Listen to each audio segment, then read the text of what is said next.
स्वागत है आप लोगों का स्मार्ट आईएएस क्लासेस में फिर से एक बार। आज हम लोग पढ़ेंगे संविधान। संविधान में हम लोगों को पढ़ना है संविधान कैसे बना या संविधान के अंतर्गत क्या क्या आता है, इसी का अध्ययन करना है। संविधान संविधान जो है ये दो शब्दों से मिलकर बना है। किससे? सम धन विधान। सम धन विधान। संविधान दो शब्दों से मिलकर बना है, सम धन विधान। इसका अर्थ होता है सम मतलब समान, विधान मतलब विधि। भारत के जितने भी नागरिक हैं उनके लिए एक समान विधि बनाई जाए या उसका संग्रहण जिसमें हुआ हो, उसी को क्या कहते हैं? संविधान कहते हैं। अब इस संविधान में बनाए गए विधियों का संचालन किस माध्यम से किया जाए, इसको सरकार निर्धारित करती है और सरकार को 3 भागों में बांटा गया है। सरकार को 3 भागों में बांटा गया है। इसी का अध्ययन करना है किन किन भागों में बांटा गया है सरकार को। तो पहला भाग जो सरकार का बना है उसे क्या कहते हैं? संविधान के 3 भाग हैं। एक को कहते हैं विधायिका। विधायिका विधायिका अर्थात जो संविधान में विधि बनाता है या परिवर्तन करता है जरूरत पड़ने पर संविधान में, वो कौन कर सकता है? विधायिका। उसके बाद दूसरी जो एग्जीक्यूटिव बॉडी है इसकी कार्यपालिका है।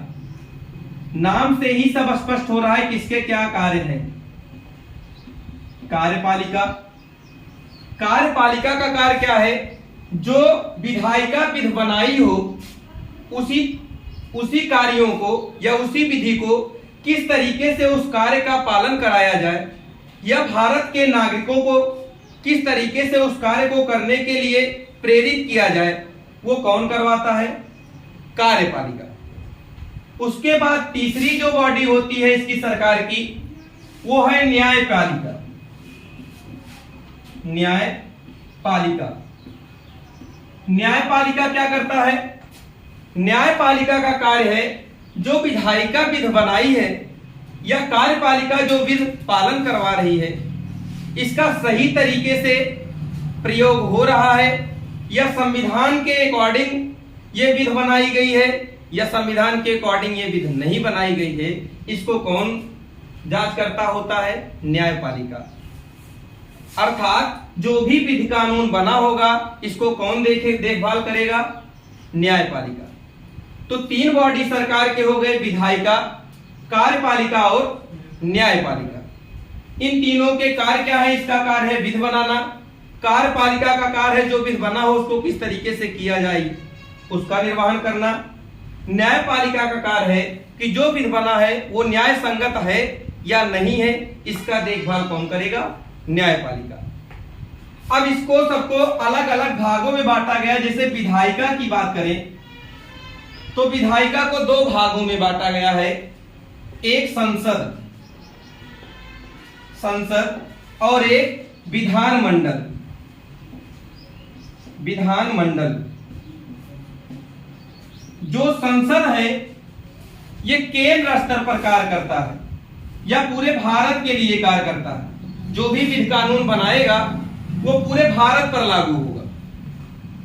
और जो विधानमंडल है ये जो बनाएगा विधि, ये केवल राज्य पर लागू होगा। किसी विशेष राज्य के लिए जो विधि बनाया जाएगा वो विधानमंडल बनाएगी।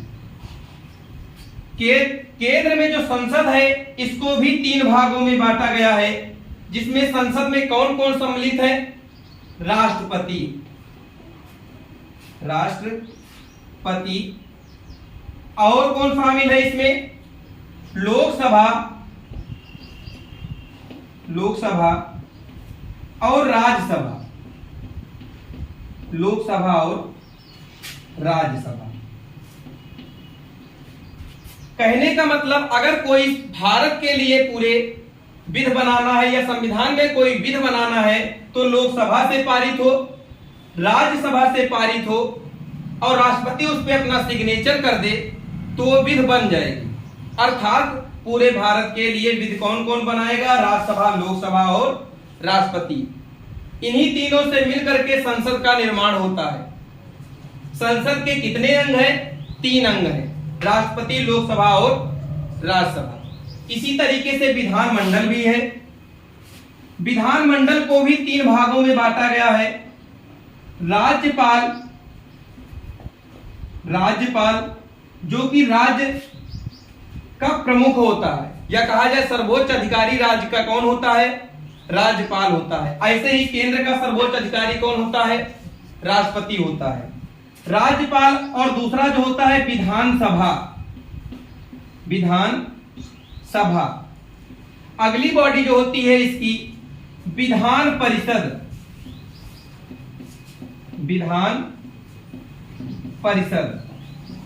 इस तरीके से इसे भी 3 भागों में बांटा गया है, राज्यपाल, विधानसभा और विधान परिषद।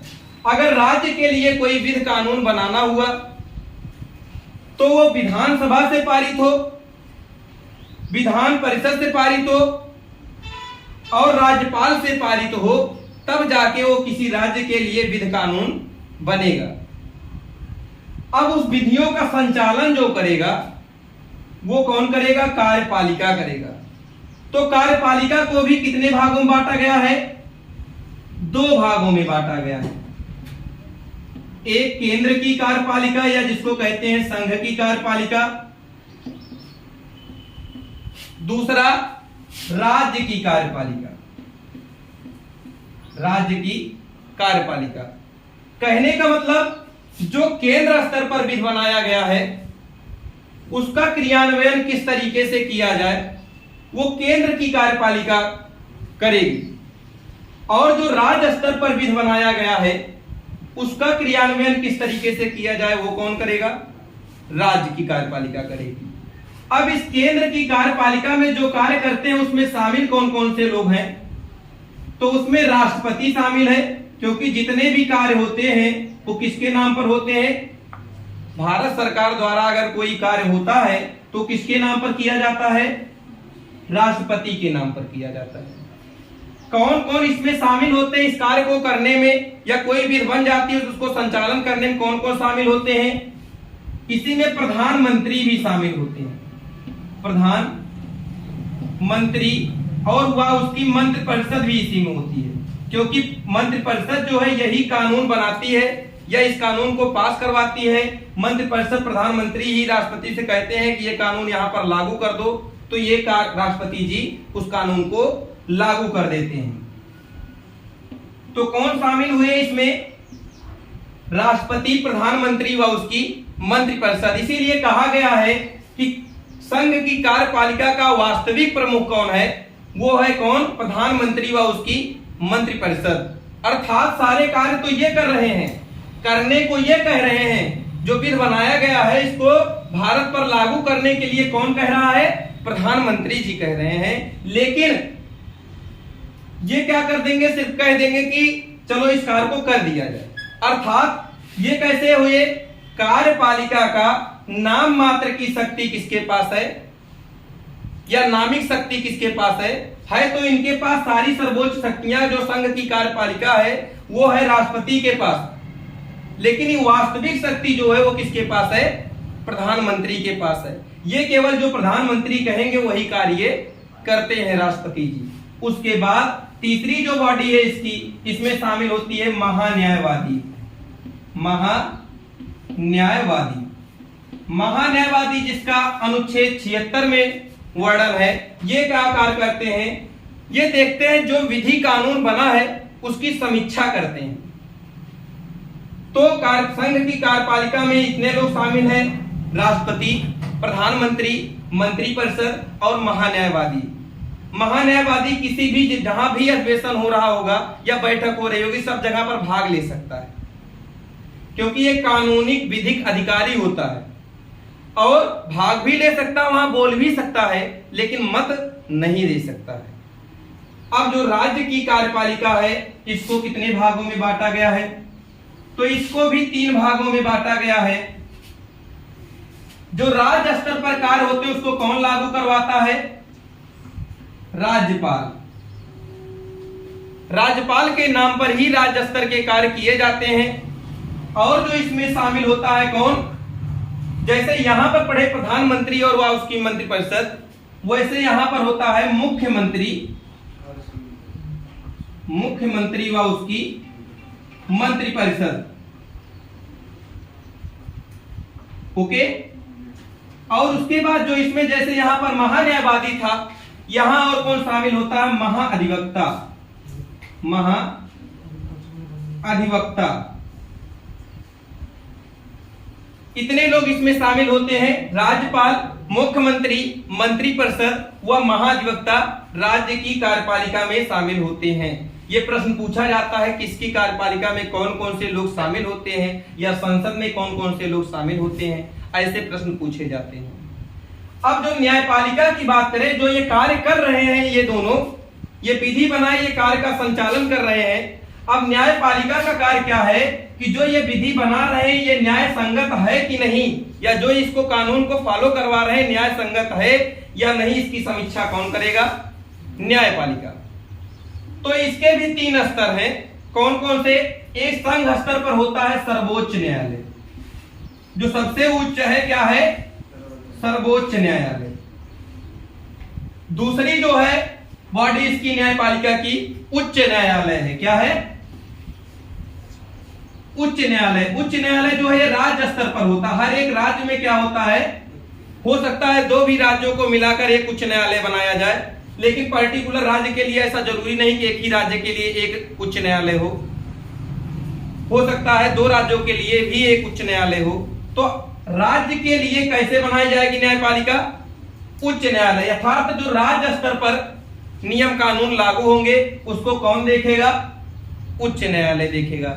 उसके बाद जो जिला स्तर पर कानून बनते हैं उसको अधीनस्थ न्यायालय के अंतर्गत रखा जाता है, अधीनस्थ न्यायालय के अंतर्गत रखा जाता है। 3 स्तर होते हैं, सर्वोच्च न्यायालय, उच्च न्यायालय और अधीनस्थ न्यायालय।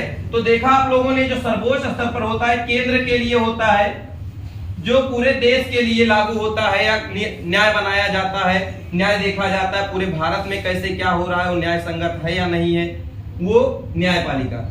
न्यायपालिका में सर्वोच्च न्यायालय जिसको सुप्रीम कोर्ट कहते हैं, और उच्च न्यायालय जिसको हाई कोर्ट कहते हैं। उसके बाद अधीनस्थ न्यायालय जिसमें दीवानी न्यायालय और फौजदारी न्यायालय होते हैं। इस प्रकार से ये तीनों बॉडी आप लोगों ने देखा, विधायिका, कार्यपालिका और न्यायपालिका। इसी का आप लोगों को अब हमारे द्वारा पढ़ाए गए चैप्टर्स में अध्ययन करना है। सबसे पहले हम लोग विधायिका का अध्ययन करेंगे। विधायिका में कौन कौन शामिल है इनका अध्ययन करेंगे, या इनके कार्य क्या हैं, इनकी नियुक्ति कैसे होती है, या इनका कार्यकाल कितना होता है, इनके वेतन कितने होते हैं, इस तरीके से सबका अध्ययन करना पड़ेगा। ये आज का इतना ही अध्याय है। आप लोगों को आज मेरा ये बताने का उद्देश्य था कि संविधान को पढ़ने से पहले इसमें कैसे कौन कौन शामिल है, कैसे हमारे भारत में विधि चलाई जा रही है, इसी का अध्ययन करना था। तो आज के लिए बस इतना ही। जय हिंद, जय भारत।